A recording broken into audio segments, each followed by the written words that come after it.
Now, today I wish you a warm welcome, but it's hot enough already. It's about 30 degrees inside, very humid, and to make matters worse, my bathroom is being renovated, so I have to splash myself with bottled water.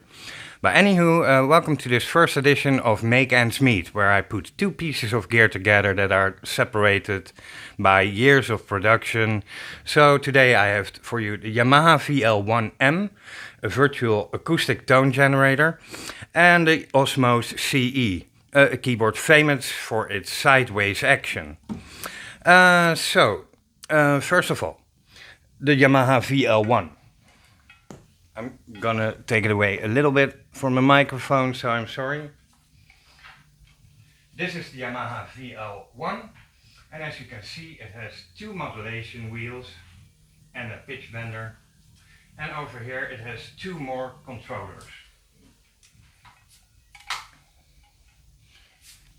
So why does it need all these controllers? Well, the Yamaha VL1 has a lot of wind in it.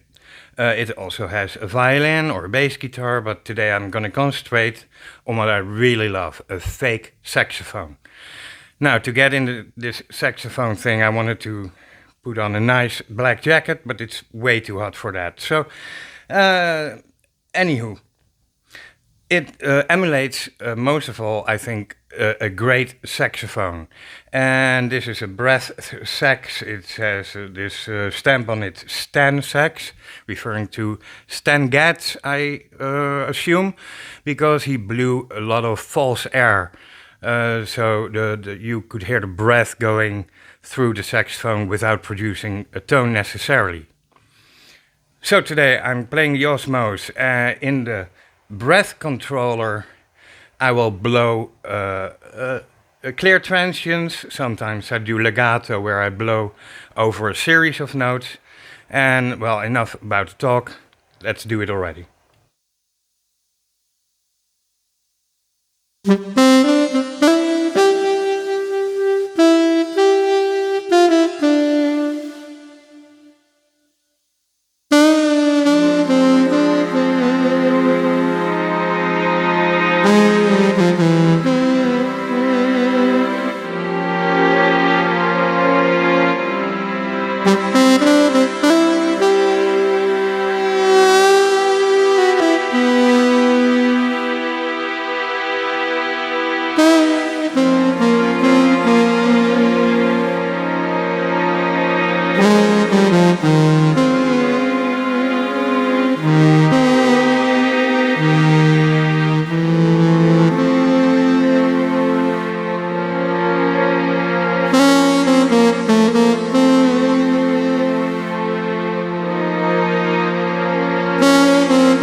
So, let me explain a little bit about the VL1-m. It has the capability, and it has the breath controller directly inside of the module itself. And the rest is the Osmose. And all the controllers you would need to emulate a saxophone properly. You need a breath control, obviously. You need some type of vibrato, and there are some certain terms like growl, bite, throat, to do certain type of effects that would affect the saxophone to make it sound more lively and natural. So now I'm only doing the breath controller thing. I have the sideway keys movement. Notice that when I play, nothing comes out. So all the velocity of the keys is 0 until I blow on this thing.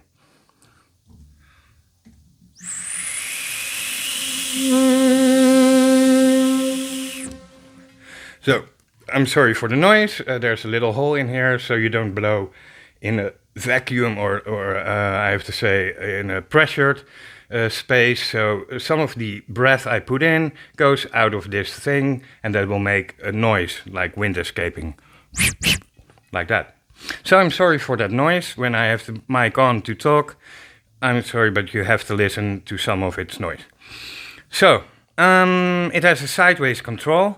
Now I have the sideways control set on a half note, where the pitch bender over here has a whole note on it. So to put a half note on its sideways movement makes the control much more pleasant and less tricky. On a pitch bender, it's easier to do a half note or somewhere thereabouts, because a saxophone is really good at translating little false note aesthetic to make it more bluesy and lively.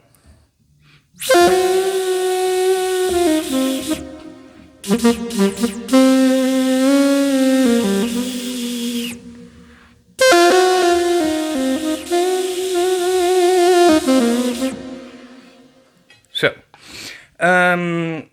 what's important about the breath controller is not only do you get this going up and down in volume while playing a note without having to bother with aftertouch, which is also set to 0 for now, because I wanted to show you just by blowing and doing the sideways movement what you can even accomplish to emulate the saxophone.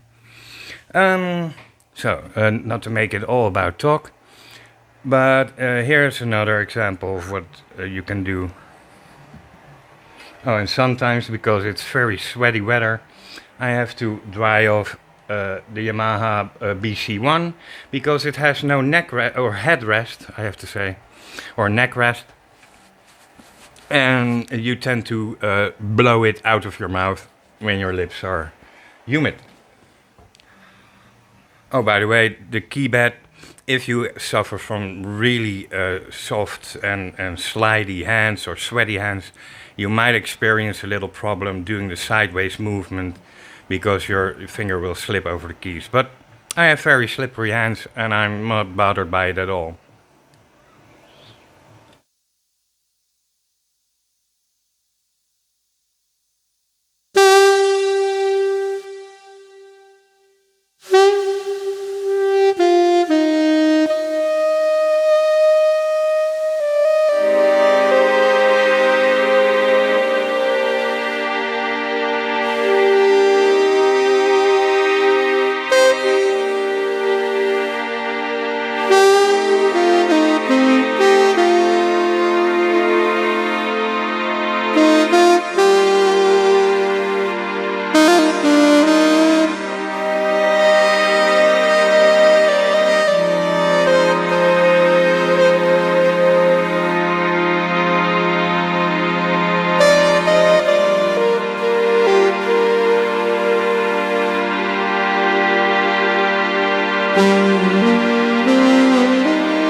Now, I've been experimenting with this setup now for a day or 3, because there's a lot of other stuff going on in the household.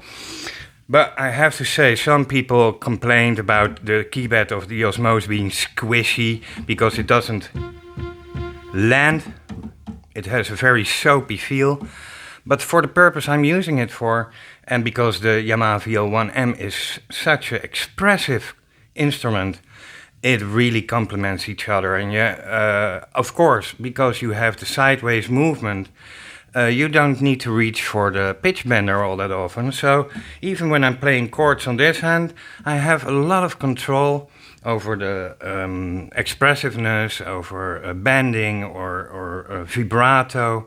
And of course, when you have vibrato on a controller like this, it has a set speed. And when you have the vibrato under your finger, you can go from a slow speed vibrato to a faster one. It's extremely expressive. Now, because there are all these tiny nuances and details, and because every time you can play stuff exactly the same way twice, because you will always have little discrepancies in your play, you either get horrified by the result, or you think, "Oh God, how did I do that? I want to learn that. I want to have that in my fingers." So it has a very high capability of happy accidents, and I have to say I'm really in love with it, and I'm keen to explore more of it. Even when the Mellotron has it has aftertouch, so I can put a little volume in there. I have to say, even when I do it, I have still a pretty good response, and the only thing that I have difficulty with is in continuing to blow correctly, because when you blow legato, so you play a lot of notes in one breath, it will sound completely different from if you give every note a transient. So when you play the note, you do toof, instead of blowing over a lot of notes.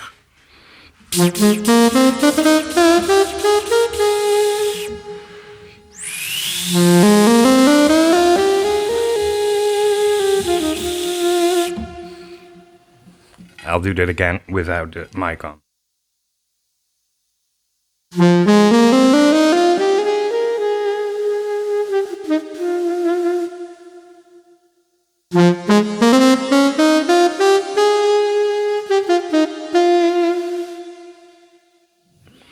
So first I did a legato, where I can draw a line over a couple of notes, and the other thing is I blew every note separately.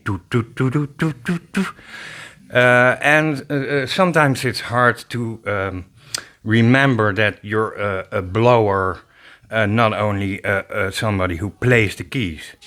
So if I want to do a whoop, I want to have the note already in there, and then start to slowly blow live in it and make a little key action to get those two together.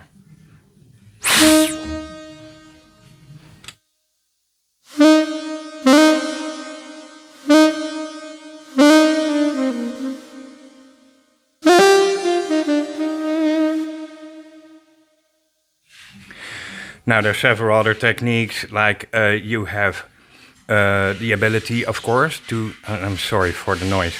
But you have the ability to give the note a breath like this, so like a vibrato, but not in tone, but in blow level. So you get... and I won't use the sideways thing now.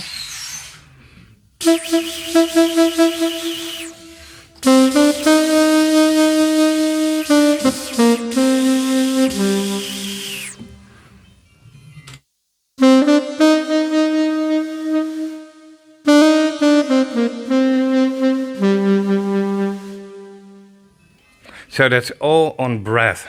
And if you combine your breath line with the sideways movement, and sometimes you'll move faster on the vibrato than you'll than the line you blow in, and you get to these wonderful territories where it cracks and it's hoarse, and in certain when lines cross in a certain way between the blowing and the sideways movement, it's really very expressive.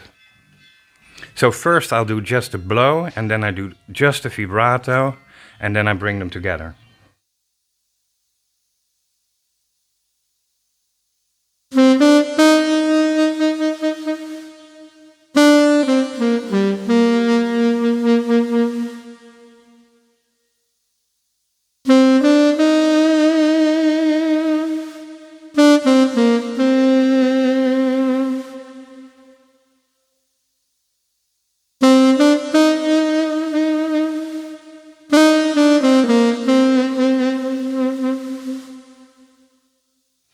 And there in the end you hear where it gets hoarse on the low end of the volume, and just a little vibrato in there will liven it up. So a lot of recordings, a lot of doing it again and again will eventually bring you not only a great recording, but you'll learn very fast what sounds good and what doesn't sound good, and then it's your ability to adapt to that. But I have to say, if you treat it right, give it a little, what's your breath type? Do you play very loud? Do you have very fine control over things? You make it more react faster to your blowing. There's always some thing you can do inside the VLM. It's much more accessible, I think, than it has a reputation for.